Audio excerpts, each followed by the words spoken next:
Bom, estudos para concursos, direito administrativo, para o Instituto Nacional de Seguridade Social, sobre concessão, sobre serviços, concessão de serviços públicos. A concessão é a delegação da execução do serviço público por contrato e na forma autorizada pela lei e pela regulamentada pelo Poder Executivo. O professor Bandeira Mello disse assim: entende-se por concessão do serviço público o ato complexo através do qual o Estado atribui a alguém o exercício de um serviço público e este aceita prestá-lo em nome do poder público, sob as condições fixadas e alteráveis unilateralmente pelo Estado, mas por sua conta, risco e perigos, remunerando-se, claro, pela cobrança de tarifas diretamente dos usuários do serviço e tendo garantia de um equilíbrio econômico-financeiro. Basicamente você consegue ganhar dinheiro, mas você tem que fazer conta e risco. E você tem que seguir as regras que a gente mandar. Né? A Lei 8.087, que é uma das leis que aparece toda hora aqui na apostila, falando sobre coisas de serviços públicos e como elas são criadas e como elas são fazem as concessões, delegações de serviços, esses tipos de coisas. A Lei 8987 de 95 definiu a concessão de serviço público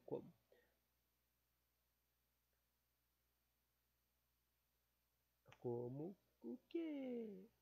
Como a delegação de sua prestação feita pelo poder concedente mediante licitação, sabe? Licitação é para contratozinho. Da modalidade de concorrência, a pessoa jurídica ou consórcio de empresas que demonstre capacidade para seu desempenho por sua conta e risco e por prazo determinado. Está no artigo 2, inciso 2 da própria Lei 8987. Após um contrato administrativo que é bilateral, ambas as partes têm obrigações. Oneroso também é o contrato. O contrato é oneroso, ele é remunerado. O contrato é comutativo, que é porque há uma reciprocidade de equivalência das obrigações e direitos. E também o contrato é realizado intuito personae. Intuito personae porque o contratante deve executá-lo pessoalmente. O poder público concedente nada transfere ao concessionário, que executará o serviço segundo os limites e condições da lei e do contrato, sempre sujeito à regulamentação, controle e fiscalização de concedente que, por sua vez, continua responsável perante a coletividade e pelos danos do serviço. Terá o poder público concedente o poder de denunciar o contrato a qualquer hora. Naturalmente indenizando o concessionário. Sobre a extinção da concessão do serviço público. A extinção da concessão poderá se dar por 6 métodos na apostila aqui. O primeiro é a extinção de concessão pode se dar pelo esgotamento do prazo contratual. O tempo que estava marcado no contrato acabou tornando a concessão terminada. Segundo, a concessão pode ser extinta por encampação, que eu não sei o que significa. O poder público assume o serviço. Ou seja, entendi agora. Ou seja, o serviço público foi dado com concessão. Mas agora o próprio serviço público tem a capacidade para, tipo, existem tecnologias novas e tudo, ela tem a capacidade para fazer esse próprio serviço e lucrar ela mesma. Por que ela não vai fazer? Então, ela vai lá e encampa isso aí. Terceiro, outra hipótese de extinção de concessão é pelo caducidade, que é quando o serviço foi inadequado ou insuficiente, ou se houver infringência contratual, lato sensu. Pela concessionária. Também a extinção de concessão se o concessionário rescindir o contrato por ação judicial baseada no inadimplento contratual pelo poder concedente, ou se o contrato for anulado ou finalmente última hipótese de extinção de concessão, se for extinta a concessionária, seja, o treco quebrou, meu. O cara que tava fazendo o trabalho quebrou. Não conseguiu fazer o trabalho direito, perdeu dinheiro e tudo. Foi extinta a concessionária. Pode ser por qualquer motivo. Por falência, morte do titular que estava no contrato, etc. Interessante é conhecer a análise do professor Celso Bandeira Melo, que disse sobre cada uma dessas formas a distinção da concessão do serviço público. O que será que o Bandeira Melo disse sobre todas essas distinções?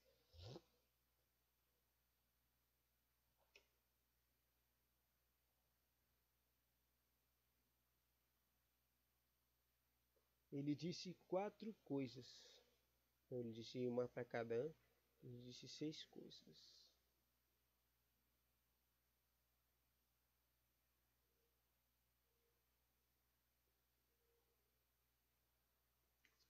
Essa coisa de concessão tem bastante conteúdo.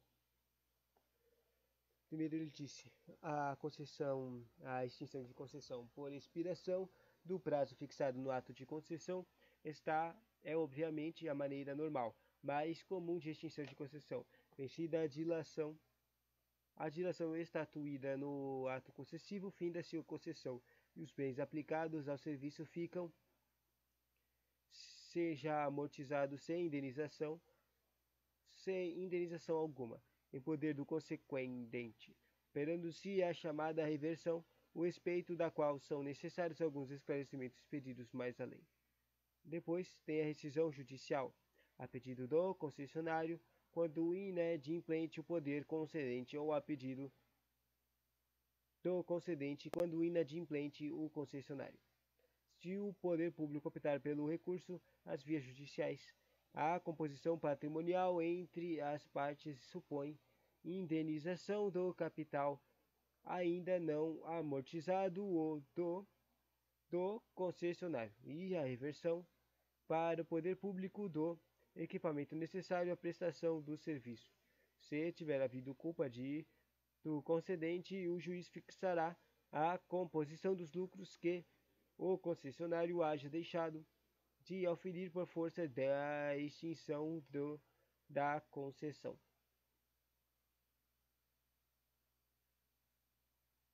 Depois, a terceira extinção da concessão por rescisão consensual, quando por mútuo acordo o concedente ou o concessionário resolvem antecipar a extinção da relação jurídica. Aqui, a composição patrimonial entre as partes se faz amigavelmente. Por ato unilateral do poder concedente, tem lugar a extinção por ato unilateral tem lugar quando o poder público, por ato próprio, antes da expiração do prazo inicialmente estatuído, resolve extinguir a concessão. A extinção por ato unilateral do concedente compreende duas modalidades. Para que se chama encampação ou resgate, e a segunda se chama caducidade ou decadência. Encampação. Ei, a encampação não apareceu agora há pouco e eu me confundi. Ah, lembrei então. A encampação era a coisa que ele pega de volta, né? O poder. O serviço público. Você consegue fazer agora o trabalho. A encampação ou resgate que é o encerramento do concessão por ato do concedente durante o transcurso do prazo inicialmente fixado por motivo de conveniência e oportunidade administrativa sem que o concessionário haja dado causa ao ato extinto. E isso sucede quando o poder público entende por alguma razão da ordem administrativa ou política de assumir diretamente o serviço concedido ou de substituí-lo por outro tipo de serviço, mais capaz de satisfazer as necessidades públicas.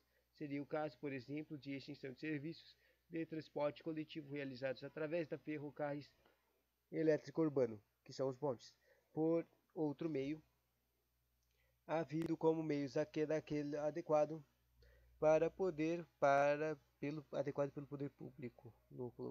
Também serve de exemplo a extinção de serviços de iluminação pública a gás de rua pela iluminação elétrica. Nestes casos, por não haver o concessionário dado causa ao ato extinto, faz jus à indenização pela antecipação do termo final de concessão. Note-se que tal sucede não porque o poder público seja inadimplente, uma vez que é direito seu extinguir a qualquer momento a concessão. Mas por quê, hein? Porque a antecipação do seu encerramento ao prazo previsto repercute diretamente sobre a equação econômica financeira. Você lembra que ela tem que sempre ser igualitária e essa coisa aqui. Então, a qual é, como é lógico, é calculada em função de certo lapso de tempo.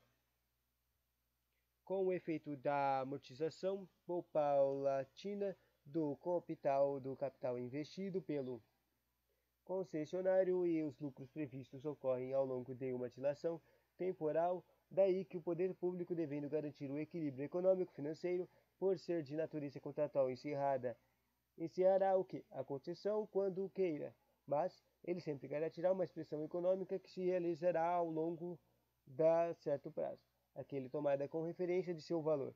Portanto, compensará as importâncias que deixarão de ser percebidas e o restante do capital não amortizado. Bom, isso foi tudo, foi só a primeira tipo aqui do quarto tipo. Unilateral concedente.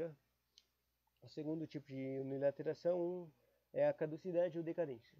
É a caducidade ou decadência, que é a modalidade de encerramento de concessão por ato do concedente antes da conclusão do prazo inicialmente fixado em razão da inadimplência do concessionário. Inadimplência. Essa coisa aqui é meio confusa, eu já vi várias vezes e me confundi bastante. Basicamente, a inadimplência o cara não consegue fazer o trabalho dele direito. Ou ele perdeu as habilidades para fazer. Isto é, por motivo de fato comissivo ou omissivo, doloso ou culposo, imputável e concessionário e caracterizável como uma violação grave de suas obrigações. No caso, por ter sido o concessionário a dar causa à extinção da concessão por violador de suas obrigações.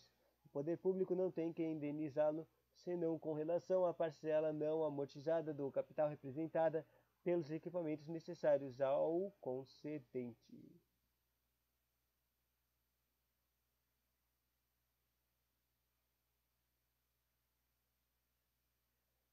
Quinto meio de extinção de concessão: a falência do concessionário. Básico, né? O cara só se quebrou.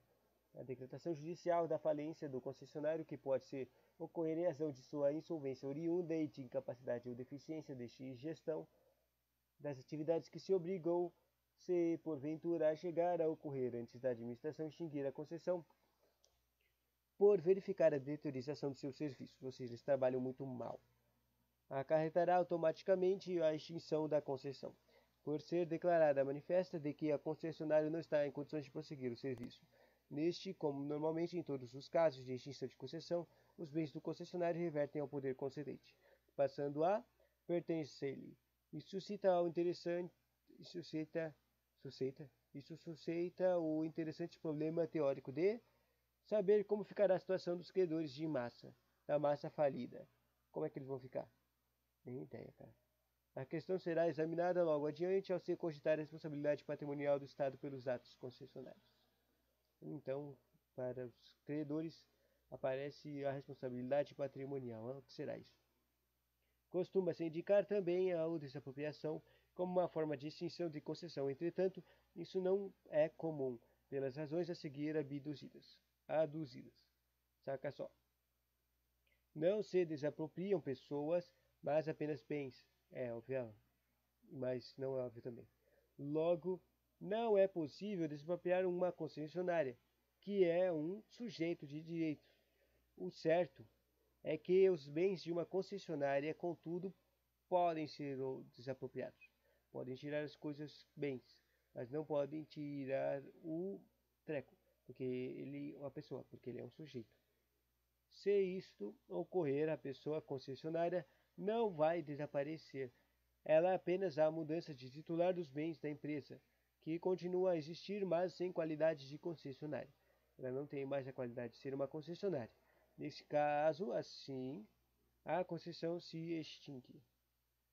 Por outro lado, a própria concessão não pode ser expropriada. Com efeito, só se expropria algo da qual não se é titular. Logo, o próprio poder concedente não pode é expropriar um serviço que já é seu, sobre o qual tem plena disponibilidade, pois que lhe pertence. E para terminar, mais 3 parágrafozinhos e o último conteúdo de apagação aí da revogação das concessões surgiria. Opa, tô confuso.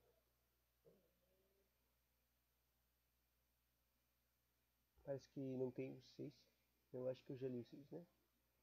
Surgiria ainda o problema de expropriação feita por outra pessoa do direito público que não o próprio concedente. Seria o caso, por exemplo, da União pretender expropriar a própria concessão estadual ou municipal, não os bens concessionários, uma vez que as recíprocas deste logo seriam impossíveis, pois a legislação sobre desapropriação estabelece uma gradação entre as pessoas públicas enquanto ao exercício do poder expropriatório de umas em relação a outras. Mas também aqui não caberia expropriação, uma vez que se os serviços fossem de alçada do Estado ou do município, não caberia interferência de outra pessoa do direito público, sob pena de violência ao princípio constitucional de discriminação das competências. Isso é um princípio constitucional? Nem sabia. Essa assegura a autonomia dos estados e municípios, a qual também se manifesta a gestão dos respectivos serviços públicos. A desapropriação de ações representativas do capital de uma empresa concessionária também não determina a extinção de concessão, mas, como a de qualquer bens, a simples mudança dos acionistas, persistindo a pessoa jurídica. Além disso, a própria Lei 3.365, que eu não tenho nem ideia, que é o diploma básico sobre desapropriação, estabelece restrições ao exercício de tal faculdade no dispor no parágrafo, tá? Ele diz assim: é vedada a desapropriação pelos estados, Distrito Federal, território do município de ações, cotas e direitos representativos do capital de instituição de empresa cujo funcionamento dependa do quê? De uma autorização do governo, ou seja, uma concessão federal e se subordine à sua fiscalização, salvo sempre a mediante prévia autorização por decreto pelo próprio presidente da República. Sacou? É vedada a desapropriação, a menos que o presidente de coisas que foram concessionárias, a menos que o presidente autorize. Aí pode. Estranho, né? Tchauzinho. O próximo conteúdo é sobre a reversão dos bens. Que falou agora há pouco, né?